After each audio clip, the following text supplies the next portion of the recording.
তুমি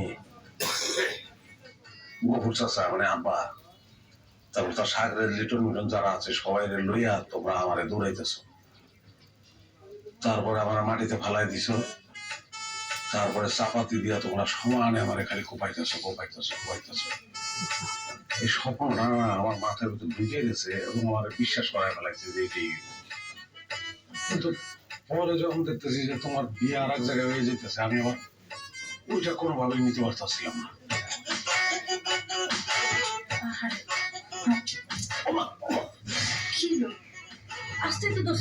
আরে আমার মারে নাই এমন কোনো জায়গায় নাই।